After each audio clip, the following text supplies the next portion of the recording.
রবিবার গভীর রাতে ইরানি বাহিনী তাদের চলমান সামরিক অভিযান অপারেশন ট্রু প্রমিস 4-এর ৭৫তম ধাপ সফলভাবে সম্পন্ন করার দাবি করেছে। এই ধাপে তারা ইসরায়েলের বিভিন্ন সামরিক স্থাপনা এবং সৌদি আরবের আল খার্জ এলাকায় অবস্থিত যুক্তরাষ্ট্রের প্রিন্স সুলতান এয়ারবেজে হামলা চালিয়েছে বলে জানিয়েছে। ইরানি বাহিনীর এক বিবৃতিতে বলা হয়, এই অভিযানটিতে উন্নত ব্যালিস্টিক ক্ষেপণাস্ত্র ব্যবহার করা হয়েছে। তাদের দাবি ক্ষেপণাস্ত্রগুলো নির্ভুলভাবে নির্দিষ্ট লক্ষ্যবস্তুতে আঘাত এনেছে। নির্দিষ্ট গোয়েন্দা তথ্যের ভিত্তিতে ইসরায়েলি সেনাদের নতুন মোতায়েন এবং বিভিন্ন গোপন অবস্থানকে লক্ষ্য করে এই হামলা চালানো হয়েছে। এই অভিযানের একটি বিশেষ দিক হল এটি উৎসর্গ করা হয়েছে নিহত ইরানি কমান্ডারদের স্মরণে। তাদের মধ্যে রয়েছেন ব্রিগেডিয়ার জেনারেল আলী মোহাম্মদ নাইনি এবং হোজাতুল ইসলাম ইসমাইল খাতিব।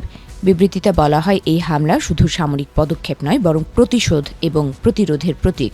এদিকে সৌদি আরবে অবস্থিত প্রিন্স সুলতান এয়ারবেসকে যুক্তরাষ্ট্রের গুরুত্বপূর্ণ সামরিক ঘাঁটি হিসেবে উল্লেখ করে ইরানি বাহিনী দাবি করেছে, এখান থেকেই ইরানের বিরুদ্ধে বিভিন্ন আক্রমণাত্মক কার্যক্রম পরিচালিত হচ্ছিল। ফলে এই ঘাঁটিতে হামলা চালানো হয়েছে কৌশলগতভাবে। ইরানি বাহিনী আরও হুঁশিয়ারি দিয়ে বলেছে, ইসরায়েলি ও মার্কিন বাহিনী তাদের নজরদারির আওতায় রয়েছে। তারা অভিযোগ করেছে, ইসরায়েলি সেনারা নিজেদের বাঁচাতে বেসামরিক এলাকাগুলোতে লুকিয়ে থাকার চেষ্টা করছে।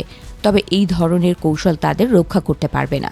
বিবৃতিতে বলা হয়, কোনো লুকোনোর জায়গা নিরাপদ নয়। আমাদের গোয়েন্দা সক্ষমতা প্রতিনিয়ত আমাদের গতিবিধি পর্যবেক্ষণ করছে।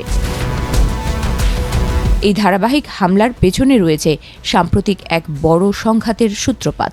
গত ২৮ ফেব্রুয়ারি ইরানের ভেতরে চালানো বিমান হামলায় দেশটির বেশ কয়েকজন শীর্ষ সামরিক কর্মকর্তার মৃত্যু হয়।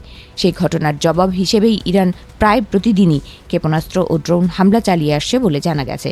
বিশ্লেষকরা বলছেন, এই সংঘাত ক্রমেই বড় আকার ধারণ করছে এবং এতে পুরো মধ্যপ্রাচ্যের নিরাপত্তা পরিস্থিতি হুমকির মুখে পড়তে পারে।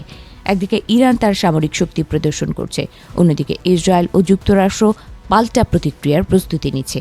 চোখের বদলে চোখ, এই নীতিকে সামনে রেখে ইরান তাদের প্রতিশোধমূলক হামলা চালিয়ে যাচ্ছে বলে জানিয়েছে। তাদের দাবি, এসব অভিযানে শত্রুপক্ষের উল্লেখযোগ্য ক্ষয়ক্ষতি হয়েছে।